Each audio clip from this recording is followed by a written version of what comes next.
Hello friends, welcome all of you. Today we are going to learn My English Course Book Standard 10 English Third Language New Evaluation Pattern 8 August 2019. Dear friends, माझा हा video आणि यापूर्वीचे videos सुधारित मूल्यमापन आराखडा 2019 यावर आधारित आहे.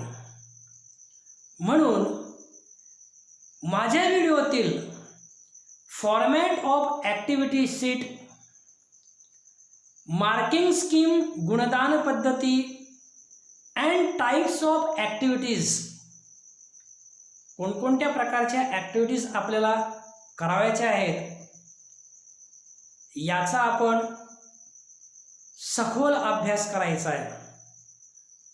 So that it will be easy for you to achieve your goal. Okay, let us C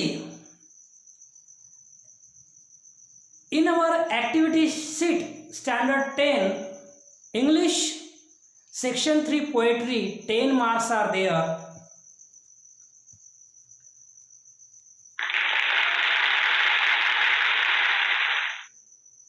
Marking scheme question 3A and B हा section 3 poetry वरती आधारित असणार आहे. याच्यामध्ये दोन भाग असणार आहे, A आणि B. आता त्याची मार्किंग स्कीम कशी असेल ते आपण बघू. Question 3A, marking scheme for comprehension of the textual poem. म्हणजे आपल्याला टेक्स्टमधील जी पोएम दिली असेल और उतारा दिलेला असेल, स्टान्झाज दिलेले असतील, त्याचं आकलन आपल्याला झालेलं आहे किंवा नाही याचं मूल्यमापन करण्यासाठी कसे गुण असतील ते आपण बघू. Activity number 1 simple factual activities 2 marks. Activity 2 complex factual activities 2 marks. Activity 3 poetic devices 1 mark, total 5 marks. Question 3A, activity types for comprehension of poem. म्हणजे तुमचं आकलन तुम्हाला किती झालेलं आहे, आकलन किती झालं आहे हे पडताळून बघण्यासाठी कोणकोणत्या प्रकारच्या ॲक्टिव्हिटीज असतील ते आपण बघूया. Question 3, A1 and A2 are like textual passages. No type.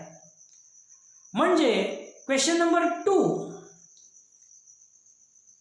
Textual passages मध्ये A1, A2, A3, A4, A5 मध्ये ज्या ॲक्टिव्हिटीज असतील अथवा पॉइंट्स असतील ते सेम या क्वेश्चन 3 A1 आणि A2 मध्ये ॲप्लिकेबल आहेत. तरीसुद्धा कोणत्या ॲक्टिव्हिटीज आहेत चला बघूया. Question number A1 simple factual activities, याच्यामध्ये कोणकोणत्या प्रकारच्या ॲक्टिव्हिटीज बघू आपण. ट्रू और फॉल्स, राईट और wrong,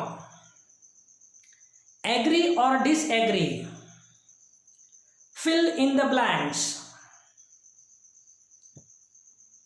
complete the following, answer in 1 or 2 words, match the following. अजून काही ॲक्टिव्हिटीज आहेत, let us see. Name the following, character qualities, choose the correct alternative, complete the sentences, positive and negative aspect, match WH questions with answer, who said to whom, who am I, अशा total 14 activities यामध्ये आपल्याला असतील. Question 3 activity 2 complex factual activities. यामध्ये कोणत्या activities आहे? Let us see. Describe, narrate, write, arrange in proper sequences, match the sentences, make a list of. Again there are activities. WH question, find proof, agree or disagree, complete the web, complete the table, complete the chart. Total 12 activities are there.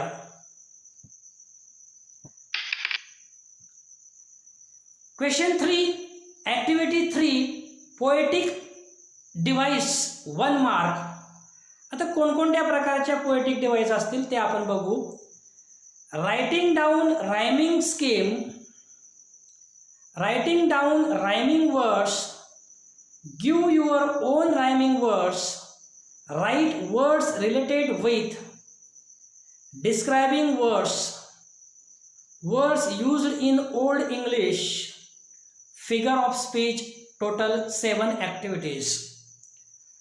बघा poetic device म्हणजे काय हे आपल्यासाठी थोडं नवीन, पण काही त्याच्यामध्ये विशेष नाही आहे. आपल्याला 6वी 7वी पासून 8वी पासून आपण रायमिंग वर्ड्स आपण शिकतो. तर रायमिंग वर्ड्स जर का आपल्याला आले तर आपल्याला रायमिंग स्कीम कशी आहे ती बरोबर ओळखता येईल. रायमिंग वर्ड्स आपल्याला समजला तर त्याला स्वतःचा आपल्याला रायमिंग वर्ड्स देता येईल. तर 3 ॲक्टिव्हिटीज तर ह्या झाल्या. रिलेटेड वर्ड्स आपण लँग्वेज स्टडीमध्ये आपण व्होकॅब्युलरीमध्ये ते शिकलेलो आहोत. डिस्क्रायबिंग वर्ड्स म्हणजेच adjectives, words used in old English, thou, thy अशा प्रकारचे काही ओल्ड इंग्लिशमधले शब्द पोएट्रीमध्ये असतात ते आपण लिहून काढले पाहिजे. फिगर ऑफ स्पीच आता आपण समजून घ्यायला पाहिजे. अशा टोटल 7 ॲक्टिव्हिटीज यामध्ये आपल्याला विचारल्या जातील. Question 3B poem for appreciation 5 marks. याची मार्किंग स्कीम कशी असणार आहे ते आपण बघूया. Title half marks, name of poet half mark, rhyming scheme 1 mark, figure of speech anyone कोणती पण फिगर ऑफ स्पीच राहायची 1 mark, and theme and central idea 2 to 3 lines 2 marks. म्हणजे त्या पोएट्रीमध्ये काय मेसेज दिलेला आहे, काय मोरल टीचिंग आहे, काय लाईफ स्किल आहे, काय त्याचा उद्देश आहे ते आपण समजून घेऊन ते लिहिलं त्याला 2 मार्क्स. असे total 5 marks are there. Section 4 question 4A non textual passage for 10 marks, summary writing 5 marks, total 15 marks. याच्यामध्ये एक नोट दिलेली आहे बघा. Question 4A please refer the points of textual passages. They all are applicable for non-textual passages. म्हणजे question 2 section 2 textual पॅसेजेसमध्ये A1, A2, A3, A4, A5 मध्ये ज्या activities असतील, जे पॉईंट्स असतील ते त्या सेम ॲक्टिव्हिटीज आणि पॉईंट्स हे या question number 4A non textual पॅसेजला देखील ॲप्लिकेबल असतील. Question 4B same non-textual passage is given for comprehension is to be used for summary writing. म्हणजे क्वेश्चन 4A मध्ये जो पॅसेज असणार त्याच पॅसेजची आपल्याला समरी रायटिंग करावी लागणार आहे. मग 5 गुणांचं कशी विभागणी असेल ते आपण बघू. Distribution of marks for summary writing total 5 marks. Suggest right a title, शीर्षक द्यायचं आहे आपल्याला 1 गुण. सेंट्रल आयडिया थीम म्हणजे त्याचा उद्देश काय, त्याच्यात कोणता मेसेज आहे, काय सुचवायचं आहे, हे जर का आपण त्याच्यात लिहिलं त्याला 2 गुण. And use of appropriate language, grammatically किती करेक्ट आहे, पंच्युएशन मार्क्स, भाषाशैली, या सर्वांचा सारासार विचार करून त्याला 2 मार्क्स, असे total 5 marks. So dear friends, I am here to make you fearless about English, to reduce your tension, to develop your all kinds of skills, and to improve your marks.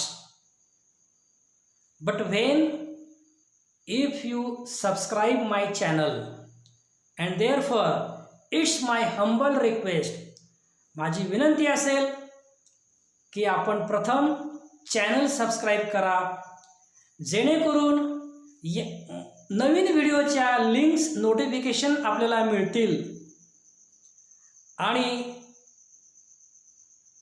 आपण माझ्यासोबत असाल. Thank you for watching my video. See you again.